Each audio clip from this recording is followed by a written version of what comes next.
about this. Now, I want you to know that Dr. Kazanjian neither denied his Armenian ethnic background, nor did he never anglicized his name. Why should I change my name? He responded to a reporter's question. I was asked to do so when I first entered medicine. By changing my name, do I change my color, myself? I have been respected more for retaining my basic Armenian loyalties, and I'm happy that I had.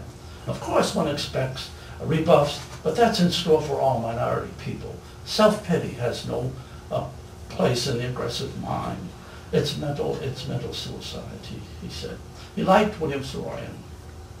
And his name, Varaztad Kazanjian's name, was named on the Roll of Honor of the New York World's Fair, which was held in 1939 and 1940. And this recognized foremost Armenian, foremost foreign-born Americans. Now, this is the cover of the book. Now, you will see, this is Dr. Kazanjian in the role of a major, and these are the trenches. But there's Mount Ararat, and there's Horrendous, where Gregory was in prison. And I had a role in creating this, and it was including many, many things, but I wanted to make sure that there was some remembrance of his heritage. Well, and by the way, I've sent this book to Yerevan, to Armenia, and it's been received there, and I sent it to the director of plastic surgery at University Hospital No. 1, and there are rumors that maybe they'll name their library in honor of Dr. Kazanjian. I'll let you know if that happens. Well, Varaztad H. Kazanjian died on October 19th, 1974, in his 95th year.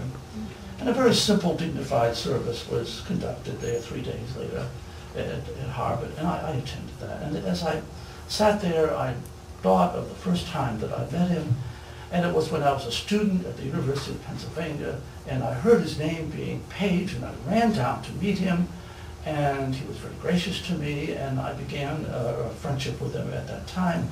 And I thought to myself, here's the man whom I've heard so much about in Worcester. People would tell me, I lived next door to him, or he lived at 130 Belmont Street. By the way, I've traced all the different houses that he lived in when he was in Worcester, lots of them.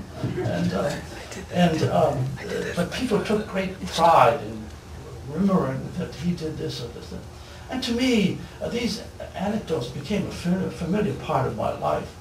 To me, he represented the fulfillment of the American dream. And our paths would cross on other occasions. And one time at a meeting, he took me by the arm and insisted our photograph be taken. And he inscribed it to my good friend, Dr. Deranian. And Dr. Kazanjian felt very close to you. His widow wrote to me and spoke of you often. And I just knew that he wanted me to write this book.